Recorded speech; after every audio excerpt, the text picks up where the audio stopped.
So Imam Malik rahimahullah ta'ala fell in love with Imam Shafi, and Imam Malik said that I have never had a scholar more brilliant and who had more fear of Allah subhanahu wa ta'ala come to me as a student than Muhammad ibn Idris al-Shafi'i. So Shafi'i starts to wear, the turban and so on and so forth, and he comes to his mother, and he knocks on the door, and his mother answers the door, and she says to him, Bima ji'ta. What did you bring back with you? Meaning spending this time with Imam Malik. So he said, Ji'tu bil ilmi wal adab. I've come to you with knowledge and manners. I've learned knowledge and manners from Malik. She said, Irja' lam tajitni bi shay. She said, go back, you did not come with anything. Imam Shafi'i disagreed with Imam Malik. And essentially, they were agreeing on everything in regards to what's wrong with this man. So this man has financial troubles. He'd be like, you're right. This man has this trouble. You're right, you're right. But this time, Malik said shepherd, Shafi'i said carpenter. So this man, whose name was Al-Aswad ibn Amr, he went to the man and he asked him, what do you do for a living? He said, I used to be a shepherd, but I recently changed to a carpenter. So they were both right, subhanAllah. Just looking at the way the man carried himself, they could tell what type of job the man had. He told him, he said, you're not divorced. And the man said, how come? Shafi'i said, because Allah Azza wa Jalla says in the Quran, لَقَدْ خَلَقْنَا الْإِنسَانَ فِي أَحْسَنِ تَقْوِيمٍ. That man was created with the best of creation. So your wife is more beautiful than the moon in that sense. If you mean it like that, then your wife is better than the moon, because Allah Azza wa Jalla says that we created man with the best of creation. So he masters these different things, and this is a very consistent theme, and it's something that we see with the Imam al-Bukhari as well, right? The young boy, the young man that just masters everything. Everything he touches, he masters. Imam al-Shafi'i masters the recitation of the Quran. He masters the Arabic language. He masters the Muwatta of Malik. And subhanAllah, Imam al-Shafi'i rahimahullah ta'ala, one of the descriptions of him is that he actually used to get bored because he'd finish all of his material too quickly. So he'd get bored in his halaqas because he just mastered it right away. And he knew more than all of his teachers. So Imam Shafi'i just absorbs it all. And he couldn't, he was running out of things to write on. So he says that, he says, لَمَّا خَرَجْتُ مِنَ الْكُتَّابِ. When I used to leave these places, he says, كُنْتُ أَتَلَقَّةُ الْخَزَفْ وَالدُّفُوفِ وَكَرْبَ النَّخْلِ وَأَكْتَافِ الْجِمَالِ أَكْتُبُ فِيهَا الْحَدِيثِ. He said, then I just found myself obsessed with hadith. So he said, I started collecting whatever I could, the bones, the leather, the shoulders of the cat, whatever it was that I could get from any animal, any bone, any piece of skin, anything that I could write on, I just started writing a bunch of ahadith. He dedicated himself to hadith. And he also mentions when he lazimtu Hudayla, he says that whenever I was with Hudayl, the tribe of Hudayl, he says that بقيت فيهم 17 سنة أرحل برحالهم وأنزل بنزولهم. So he learned a sense of independence as well, in the sense that when he was with them, with Hudayl, he learned, he became such a part of the tribe that he was traveling with them, he was living in their homes, he was gaining a sense of independence. He was learning how to scrap for himself as well. So he used to go and collect the wood for his house, because his mother didn't have anything to make. So he'd go and collect whatever he could, some food or some drink or things of that sort. And as he began to get more famous, all right, other students of his as well, they used to kind of give him gifts and things of that sort. So they survived off of these small gifts, a gift of bread, a gift of dates. And he said, subhanAllah, every day when I came home, me and my mother didn't know what we were going to eat that day. So subhanAllah, the thought at night was, after all of these halaqas, was, how are we going to survive tonight? What are we going to eat? And every day Allah provided something different. And he said, we never complained to Allah subhanahu wa ta'ala. If it was a glass of milk that was sent to our house, we took it. And if someone sent us a loaf of bread, we split it and we took it. He's very close to his mother, subhanAllah, and we'll see this throughout his entire life. It's just him and his mom. If someone sent us one date, a tamra, we split the date and we both ate half. So he said every night we used to wonder what Allah was going to send us that night, and it was always something else, it was always something random. So he lived in great poverty, but that didn't deter him. And when he used to tell his mom, let me spend some more time going out and doing more things, his mom used to say, you focus on what I brought you here for. You focus on al-ilm. I'll take care of that. I'll be fine. Now, at the age of 15 years old, at the age of 15, he was officially licensed by the Mufti of Mecca. at the age of 15 years old. So he was officially given ijazah to give fatwa by the Mufti of Mecca. At that time, the Mufti of Mecca was named Muslim ibn Khalid az-Zinji. Muslim ibn Khalid az-Zinji, and he was the Mufti of Mecca. And he's also from Africa. Like Ata ibn Abi Rabah, he's also from Africa. SubhanAllah, the first two muftis, if you will, in the era of the Tabi'in and the Salaf were both from Africa. You guys remember, I think, when it was Sheikh Adil al-Kalbani became the Imam in Mecca, and they called him the Saudi Obama or whatever it is, right? Because the first black Imam of the Haram, like you've got to go way back, buddy, to see the first black Imam of the Haram. The first two muftis of Mecca were from Africa. So Muslim ibn Khalid az-Zanji, rahimahullah ta'ala, was a great scholar, was someone that was recognized, and he had the highest fatwa. At that time, he had the highest fatwa in Mecca. And he licensed an Imam Shafi, rahimahullah ta'ala, in the Haram to give fatwa at the age of 15 years old. So he memorizes, I mean, he's only 15 years old, he already memorizes the Quran, he already memorizes the Muwatta, he's already mastered poetry and the Arabic language and grammar and a hadith. He's only 15 years old. So what was it like when a Shafi'i rahimahullah ta'ala was giving you a lecture? On top of that, Imam Shafi'i looked younger than his age. Imam Shafi'i had a baby face his entire life. Okay? He never grew a beard more than a few hairs off of his chin. He didn't have, you know, when you read about Imam Malik or Abu Hanifa or Imam Ahmad, you read about a big beard. With Imam Shafi'i, his beard was always pretty small. I mean, he looked young his entire life, didn't have much facial hair, right?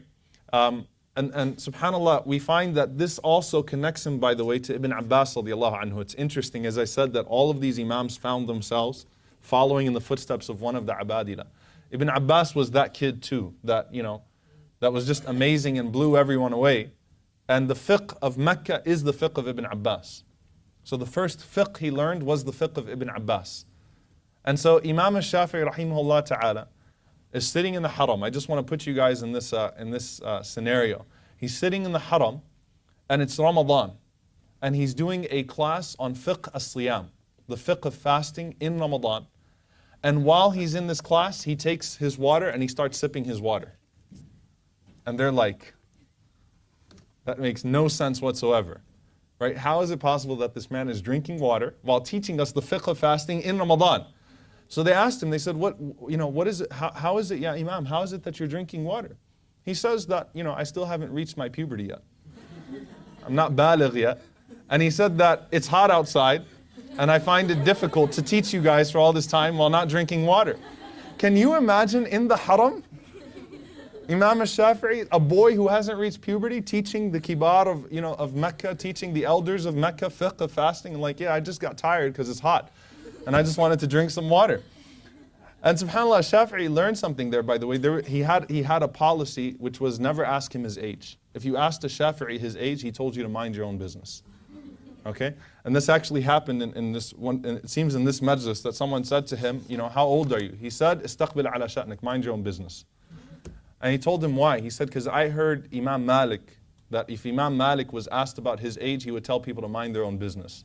So he said, I'm just doing what my sheikh told me to do, mind your own business. He said, because when the alim is asked about his age, either the young people will devalue him, or the old people will devalue him. So in essence, if he's too young, the elders would say, he's just a little kid. And if the youth ask him and he's too young, then the youth will say, he's just like us. So he said the alim just maintains his ambiguity here, all right? So he said that anyone who asked him his age, he would just say, mind your own business. Now, Shafi'i rahimahullah also had something that he used to do, and this is really, really amazing. His memory was so photographic that when he held the mushaf, he used to cover the sides of the page. He used to cover one page at a time.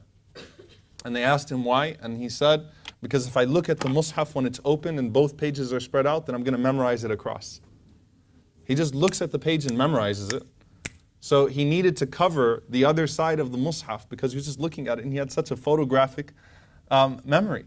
So this is Imam Shafi rahimahullah. He gains prominence in Mecca before he even reaches puberty. At the age of 15, he is the right-hand man of the Mufti of Mecca. And at that point, as he's in Mecca, he says that فَلَمَّا رَجَعْتُ إِلَى مَكَّةَ جَعَلْتُ أَنْشُدُ الْأَشْعَارَ وَأَذْكُرُ الْآدَابَ وَالْأَخْبَارَ وَأَيَّامِ الْعَرَبِ. He said that when I was in Mecca, as I was in Mecca and when I was with Hudayl and these types of things, he said I learned the poetry of the Arabs. I learned the literature of the Arabs. I learned the history of the Arabs, Ayyam al-Arab. I knew all of the history of the tribes, al-Ansab, the lineages and things of that sort. He says, فَمَرَّ بِي رَجُلٌ فقال لي يا أبا عبد الله عز علي ألا يكون مع هذه اللغات وهذه الفصاحة والذكاء دون فقها. A man says to him, you know, Ya Aba Abdullah, and they gave him this kunya when he was young, even though he never had a son that, you know, named Abdullah, but this was a habit of the Arabs that they'd give a kunya, they'd give you this nickname even when you were young. So they called him Aba Abdullah. So they said, you know, this man says to him, you know, it would pain me that you learn all of this history, all of this literature, all of this poetry, all of this without truly learning fiqh. Without truly learning fiqh. Now Imam Shafi'i has mastered the fiqh of Mecca. So the man says to him, you know, the man says this to him, and Imam Shafi'i says, فَمَنْ بَقِيَ نَقْصُدْ. Wait, who else are we supposed to seek? Like, I've already done everything I had to in Mecca. I've already got this down. فَقَالَ لِي Malik ibn Anas. He said to me, if you really want to learn fiqh, you need to go to Imam Malik rahimahullah. He says, فَوَقَعَ ذَلِكَ فِي قَلْبِي. That penetrated my heart. And so at the age of 23 years old, he goes to Medina. All right, so this is the year now, 173 after Hijrah. He goes to Medina. And he's been told all of these amazing things about Imam Malik rahimahullah, and everyone's put in his head that Malik is who Malik is, and he's afraid of Malik before he even meets him. He hears about the hayba of Malik, the demeanor of Malik, how difficult it is. So he says, before I go there, I want to make sure I have the Muwatta completely memorized. So he does muraja' of the Muwatta, so that when he goes to Imam Malik, he can say, look, I've memorized the Muwatta. His mother, she actually starts to sell all the little possessions that they had in Mecca. So subhanAllah, his mother's still with him. She sells everything that they have, the house, the small belongings that they have, so that they can make their way to Mecca. And his mother goes to the Amir of Mecca, the governor of Mecca, and says, write a letter to the Amir of Medina to say to Imam Malik rahimahullah ta'ala that this young boy is special and that you should take him in and so on and so forth. So I want a letter of recommendation. But he doesn't just want a letter of recommendation from the Amir of Mecca. He wants it to go from the governor of Mecca to the governor of Medina, and then the governor of Medina to go with him to Imam Malik. That's how afraid he is of Imam Malik. Like that's how, and you know, his fear really was being turned away from Malik. Like we sell all this stuff in Mecca and we make this journey, and then Imam Malik turns us away. Now what's the problem? Imam Malik does not like the governors getting involved in ilm, in knowledge. And we talked about his attitude with the governors, you know, yesterday. Imam Malik doesn't tolerate the nonsense of the governors. So you can imagine that when Imam Malik is sitting and he has the governor of Medina come on behalf of someone with a letter from the governor of Mecca, Imam Malik thinks this is just some entitled brat, right? I don't want anything to do with this, and I'm not going to let you guys interfere, right? So Imam Shafi'i thinks this is going to work, right? So he's memorized the Muwatta, he's ready to go. So they go to Medina, and the ruler of Medina, he gets the letter from the ruler of Mecca. He takes Imam Shafi'i rahimahullah ta'ala, and he leaves Imam Shafi'i outside of the house of Imam Malik, knocks on the door of Malik, and he comes in and he starts to read the letter to Malik from the governor of Mecca about Imam Shafi'i rahimahullah being a Sayyid. See, that's the thing. They pressed on the lineage piece of this, which is the wrong thing to do with Imam Malik. That doesn't impress Malik. Say he's from the family of the Prophet ﷺ, you know, he's Muttalabi, he's from Abd Manaf, he's related to the Messenger ﷺ, and so on and so forth. That doesn't impress Malik. What impresses Malik is the knowledge piece. This letter was just mentioning, you know, that this boy is from a special tribe and things of that sort. So Imam Shafi'i is sort of, you know, listening in from the back, and once the governor finishes reading the letter, he hands it to Imam Malik. Imam Malik crumbles it, throws it to the side, and he says, Subhanallah, أَوَسَارَ عِلْمُ رَسُولِ اللَّهِ صَلَّى اللَّهُ عَلَيْهِ وَسَلَّمْ يُؤْخَذُ بِالْوَسَائِلِ. He said, Subhanallah, have we reached a position where the knowledge of the Prophet ﷺ is only taken through the connections, through wasta? You know, wasa'il, today they say wasta in the Arab world, right? You've got to know the right people. It's not about what you've accomplished. It's not about who you are. It's about who you know that can get you where you need to be. right? Government job, head of a firm, whatever it may be, they say, wasta, wasta. Who do you know that's going to help you out, right? So Imam Malik was furious. He said, is this the way we work now? That, you want someone to learn hadith, so you go and you get the governors to intercede on your behalf? Is this how this works? So the Amir of Medina, he walked out of Imam Malik's house. Now again, this wasn't Imam Malik's personal ego. Imam Malik thought this is just some, prince or whatever it is that's being brought. So as Shafi'i, he entered. He walked into the house of Malik. And he started to speak to Imam Malik himself. And Imam Malik was very old at this time, by the way. These are the last years of Imam Malik's life. And he says, Ya Imam, I'm from Quraysh, wa mata abi, wa hafidhtu al-Muwatta. He says, I'm from Quraysh and my father passed away and I memorized the Muwatta. Accept me. Imam Malik looked at him and he said, what's your name? So he said, Muhammad ibn Idris al-Shafi'i al-Qurashi. So Imam Malik said, how much do you love knowledge? I'm not interested in all that stuff. What's your love and desire for ilm? Imam Shafi'i said, like a mother who lost her son and has been trying to find her son for years. That's what knowledge means to me. So Imam Malik rahimahullah ta'ala, Shafi'i is telling the story of the first meeting with Imam Malik. He said, Imam Malik looked at me and he stared at me. And he says, وَكَانَ لِمَالِكْ فِرَاسَةً. Malik could read your personality. Imam Malik would look at you and he could read you. So he knew if you were basically, if you were all talk, and he knew if you were real. So Imam Malik looked at him. And Imam Malik said, Ya Muhammad, O Muhammad, ittaqillah, fear Allah. وَاجْتَنَبِ الْمَعَاصِي, and abandon doing any of the things that Allah subhanahu wa ta'ala has prohibited. فَإِنَّهُ سَيَكُونُ لَكَ شَأْنٌ مِنَ الشَّأْنِ. He said, I swear by Allah, Allah is going to make something great out of you. You're going to have a high position. He says, فَإِنَّ اللَّهَ قَدْ أَلْقَى عَلَى قَلْبِكَ نُورًا. Allah has placed the light in your heart. This is just from a few words of a Shafi'i and just looking at a Shafi'i. He said, Allah placed a light in your heart. فَلَا تُطْفِئُ بِالْمَعْصِيَةِ. Don't shut that light by disobeying Allah subhanahu wa ta'ala. Don't darken your heart that's full of light by the disobedience of Allah. What did we say that Imam Malik said about ilm? لَيْسَ الْعِلْمِ كَثْرَةُ الرِّوَايَاتِ وَلَكِنَّهَا نُورٌ يَجْعَلُهُ اللَّهُ فِي قَلْبِ الْمُؤْمِنِ. Ilm is a light that Allah puts in the heart of the believer. So he's telling a Shafi'i, look, you're going to be a special boy. He just looks at him and he can see special things in him. You're going to be amazing. But don't shut off, don't extinguish the light that Allah put in your heart by disobeying Him. Then Imam Malik rahimahullah said, come back tomorrow and sit in the first row. Go home and come back tomorrow and sit in the first row. So this shows you Imam Malik as well. He didn't want to hear all that nonsense about lineage and Amir of Mecca and Amir of Medina. That doesn't impress Malik. He looked at Imam Shafi'i and he saw in the eyes of a Shafi'i something special. And he was able to say that. So the next day, Imam Shafi'i comes in the halaqah of Malik, and again, Imam Shafi'i does some crazy things. Imam Shafi'i couldn't afford ink. They used all their money to get to Medina. So Imam Shafi'i during the lecture is going,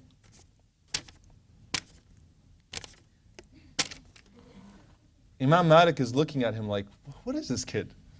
So he goes up to him and he says, what were you doing? He's like, I was writing down your ahadith.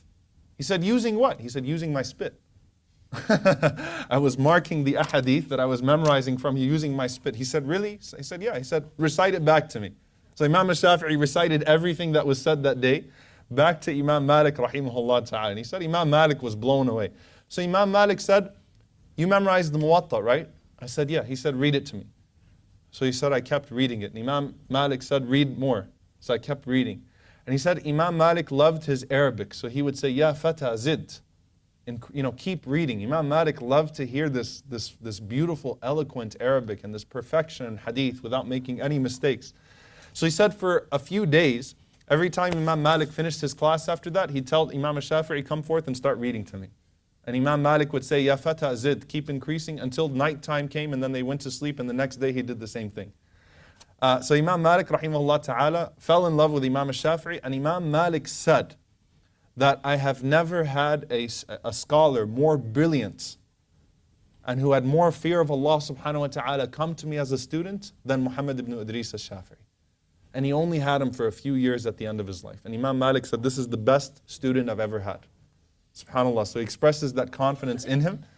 Now, Interestingly enough here, this is a beautiful story as well, that a Shafi'i, he brought his mom with him, and a Shafi'i started to dress in a certain way.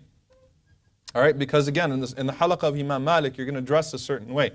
So a Shafi'i starts to wear, the turban and so on and so forth, and he comes to his mother, and he knocks on the door, and his mother answers the door, and she says to him, Bima ji'ta. What did you bring back with you? Meaning spending this time with Imam Malik.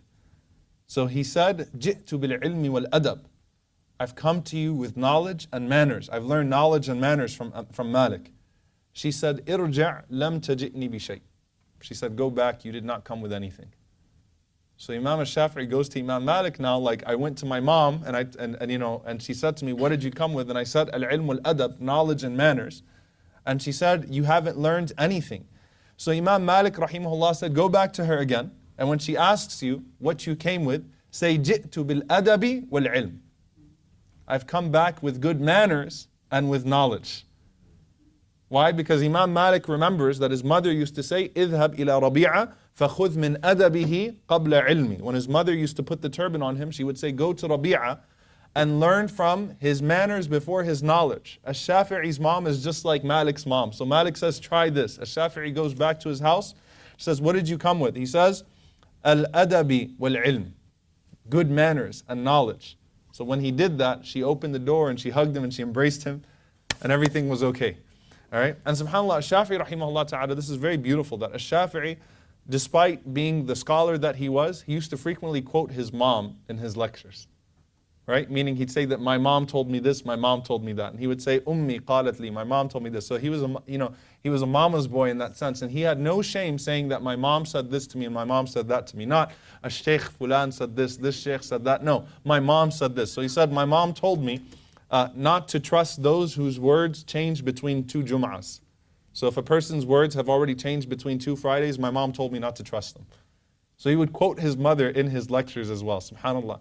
Now, Malik and Shafi'i, they have an interesting relationship because Imam Malik, again, he's very, very, very old. This is towards the very end of the life of an Imam Malik, rahimahullah ta'ala. In total, they're only going to spend 6 years together. It's only 6 years.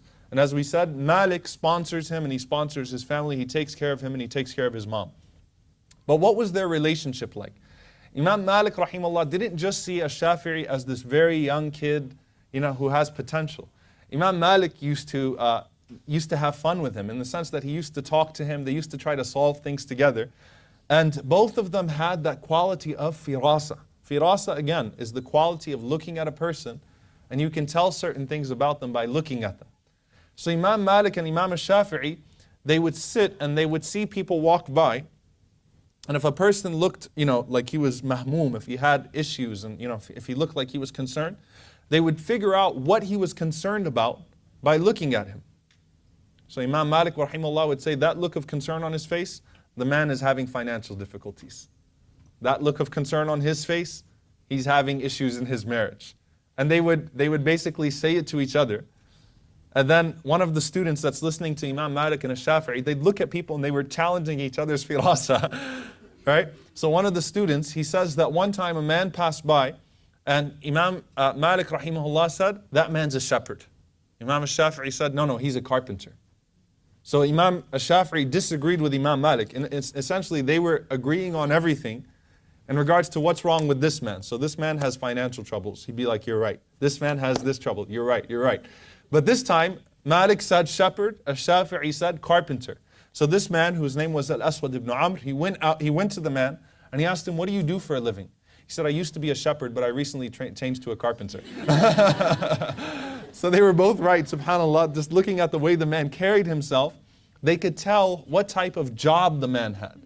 Subhanallah. So Imam Malik and Shafi'i are very similar in that sense. The way that they had insights and the way that they were deeply perceptive and they were able to look at a person and tell certain things about him.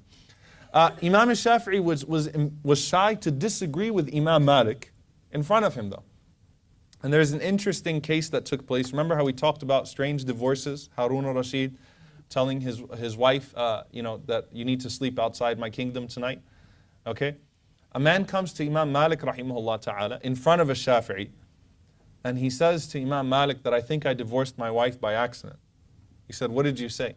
He said that while I was while I was speaking nicely to her, so it's not like we had a fight, I was speaking nicely to her. I said that you are mutallaqa, you are divorced if you are not more beautiful than the moon. This is strange stuff, okay? That you're not more beautiful than the moon. So if you're not more beautiful than the moon, then I'm divorcing you. It's like, why would you even use the word talaq there, right? Why would you even use the word divorce there? So he tells Imam Malik, rahimahullah, I told my wife, because she's not more beautiful than the moon, or if she's not more beautiful than the moon, she's divorced. All right? Now the moon is a pretty magnificent creation. Allah swears by the moon in the Quran. Allah Azza wa Jal praises it. The Prophet ﷺ praises al-qamar and so on and so forth. So Imam Malik, rahimahullah, said, well, I'm sorry, it is a talaq. It's a revocable divorce. So go back and take her. So this is your first revocable talaq. So you go back, وَرَاجِعْهَا, and take her back. But the divorce still counts. So the man was really sad. Shafi'i rahimahullah was sitting there and he followed the man. And when they were outside of the masjid, he told him, he said, you're not divorced. And the man said, how come? Shafi'i said, because Allah Azza wa Jalla says in the Quran, لَقَدْ خَلَقْنَا الْإِنسَانَ فِي أَحْسَنِ تَقْوِيمٍ. That man was created with the best of creation. So your wife is more beautiful than the moon in that sense. If you mean it like that, then your wife is better than the moon because Allah Azza wa Jalla says that we created man with the best of creation. Right? SubhanAllah. So the man was relieved, he went home and he wasn't divorced. Imam Malik heard about what Shafi'i did. And Imam Malik, he didn't get mad at Shafi'i and say you're undermining me and so on and so forth. And Imam Malik rahimahullah says, Asab al-fata al-Muttalabi. He's right. The young Muttalabi is right. The young Muttalabi is right. Imam Malik was happy that he figured out a makhraj for that man. He figured out a way out for that man that Imam Malik rahimahullah ta'ala himself did not figure out.